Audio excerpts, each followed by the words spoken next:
അതൊരു വരവായിരുന്നു. ചരിത്രം തിരുത്തിയ വരവ്. വർഷം 1893.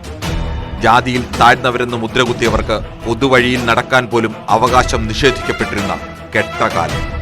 ആ വഴിയിലൂടെ ഒരാൾ കൊടുങ്കാറ്റ് പോലെ പാഞ്ഞു വന്നു.